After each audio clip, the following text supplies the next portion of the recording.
आज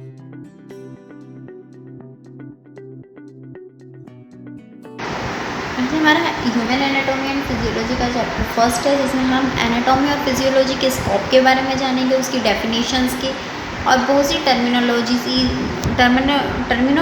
की डेफिनेशन के बारे में जानेंगे कि उसकी क्या क्या टर्मिनोलॉजी है, क्या उसकी डेफिनेशंस हैं, एनाटॉमी क्या होता है, फिजियोलॉजी क्या होता है, इनका स्कोप क्या है, कि ये एनाटॉमी और फिजियोलॉजी का कहाँ कहाँ ज़रूरतें पड़ती हैं, कहाँ कहाँ ये ज़्यादा हमें देखने के लिए मिलती हैं। तो सबसे पहले हम देखेंगे एनाटॉमी। एनाटॉमी क्या होता है? जैसे हमारा शरीर होता है, आप सपोज़ कीजिए जैसे हम ह्यूमन बीइंग्स हैं, उनका शरीर है, उनके ऑर्गन्स किस तरह से दिखते हैं, तो उनकी स्ट्रक्चर के बारे में जानते हैं। हमारे जो इंटरनल ऑर्गन्स हैं उनके स्ट्रक्चर के बारे में अगर हमें जानकारी लेनी है तो उसको हम एनाटॉमी कहते हैं। और फिजियोलॉजी क्या होती है? जो भी ऑर्गन्स हैं वो काम किस तरह से कर रहे हैं, जैसे ब्लड है हमारा, तो वो पंप कैसे हो रहा है, हमारा हार्ट है वो बीट किस तरह से हो रहा है, मतलब वो धड़क कैसे रहा है, ठीक, हमारे लंग्स क्या काम कर रहे हैं। अगर हम देखेंगे हम अब जैसे सपोज़ कीजिए हमारी आइज़ है, वो दिखती कैसी है, उसका स्ट्रक्चर कैसा है, उसमें जो लेयर है वो किस चीज़ की है, उस लेयर का नाम क्या है, ठीक, उसको बोलेंगे एनाटॉमी ऑफ आई। और वही हम देखेंगे आईज किस प्रकार देखती है, आई का में कॉन्केव और कन्वेक्स लेंस का क्या कार्य है, क्या काम है, उसे कहते हैं हम फिजियोलॉजी ऑफ आई। एनाटॉमी एक ब्रांच है साइंस की जो डील करती है हमारे इंटरनल ऑर्गन के स्ट्रक्चर के लिए, उसको हम एनाटॉमी कहते हैं। एनाटॉमी एक ग्रीक वर्ड है जो कि एना से मिलकर बनी है, जिसका मतलब है अप, एंड टॉमी का मतलब है cutting. Father of anatomy is referred as Andreas Vesalius, मतलब जो एनाटॉमी के पिता हैं उन्हें हम एंड्रियस बेज़ेलियस के नाम से जानते हैं।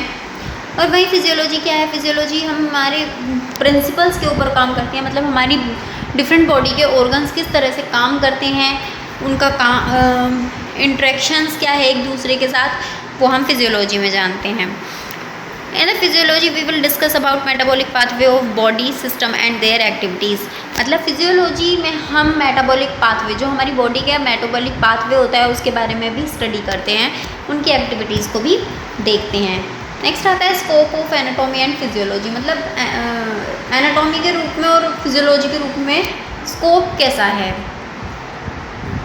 वो कहाँ कहाँ उसकी ब्रांचेज है। तो ब्रांच देखते हैं हम एनाटॉमी की सबसे पहले, तो डेवलपमेंट बायोलॉजी और एम्ब्रियोलॉजी, मतलब एम्ब्रियोलॉजी में क्या डेवलपमेंट किया है एनाटॉमी ने।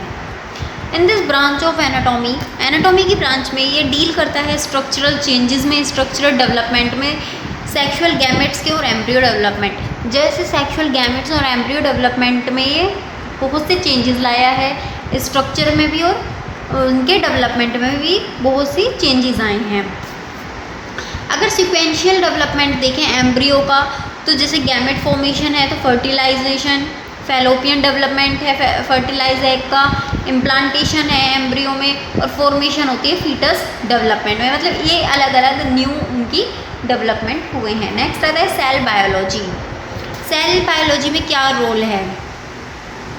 सेल बायोलॉजी में हम सेल डिवीजन के, सेल के रिगार्डिंग जितने भी वर्क होते हैं उनके स्ट्रक्चरल के ऊपर स्टडी करते हैं, उनकी जो चेंजेस आए हैं, उनके डेवलपमेंट जो हुए हैं उनके बारे में स्टडी करते हैं। जैसे हम जानते हैं सेल जो है हमारी fundamental structural and functional unit है लिविंग थिंग्स में। अब आता है हिस्टोलॉजी क्या होता है? हिस्टोलॉजी में हम टिश्यूज़ के बारे में जानकारी लेते हैं, उनके चेंजेस, उनके डेवलपमेंट के बारे में स्टडी करते हैं। हमारे जो टिश्यूज़ हैं वो 4 टाइप के होते हैं, epithelial tissue, connective tissue, muscular tissue और नर्वस टिश्यू।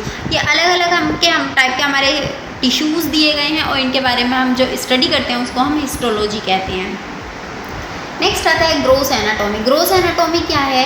इसमें हम उन एनाटॉमी के साथ डील करते हैं जो नेक्ड आई से देखी जाती हैं, ठीक, इसको हम माइक्रोस्कोपिक एनाटॉमी कहते हैं, जो जिन स्ट्रक्चर को हमारी जिन बॉडी ऑर्गन्स को हम इजीली देख सकते हैं उनको हम कहते हैं ग्रोस एनाटॉमी या मैक्रोस्कोपिक एनाटॉमी। नेक्स्ट आता है टोपोग्राफिक एनाटॉमी। टोपोग्राफिक एनाटॉमी वे के बारे में हम इस तरह से डिस्कस करते हैं कि जैसे structure of the body part, मतलब उसकी लेयर देखते हैं जो हम इजीली प्रेजेंट कर सकते हैं, जैसे हमारी स्किन है, ठीक, इजीली प्रेजेंट हो सकती है। And interconnecting structure of muscle, nerves and artery, मतलब जो इंटरकनेक्टिंग स्ट्रक्चर होते हैं उनके बारे में नॉलेज लेते हैं, जैसे नर्व्स हैं, आर्टरीज हैं, तो इसको हम कहते हैं सरफेस एनाटॉमी। रेडियोग्राफिक एनाटॉमी क्या है? रेडियोग्राफिक एनाटॉमी एक स्ट्रक्चरल टेक्निक है। इससे हम एक्सरे का यूज़ करके 3 डायमेंशनल या 2 डायमेंशनल इमेज रिप्रेजेंट कर सकते हैं। मतलब हम एक्सरे का यूज़ करते हैं ना किसी भी अपनी हड्डी को जांचने के लिए, ठीक, अपनी बोन्स को देखने के लिए, बोन्स में कोई प्रॉब्लम तो नहीं है उसको देखने के लिए हम एक्सरे का यूज़ करते हैं, तो वो आती है रेडियोग्राफिक एनाटॉमी में। नेक्स्ट आती है सिस्टमिक एनाटॉमी। सिस्टमिक एनाटॉमी क्या होती है? जैसे हमारे ऑर्गन्स हैं, ठीक, हमारे बॉडी के अंदर बहुत सारे ऑर्गन्स हैं, तो उनको हमने 11 सिस्टम के अंदर रिकवर कर दिया है, ठीक। जैसे पहला आता है इंटीग्यूमेनेटरी स्ट्रक्चर, एक्सोक्राइन सिस्टम के अंदर कौन कौन से हमारे ऑर्गन्स आते हैं वो अलग कर दिए गए हैं।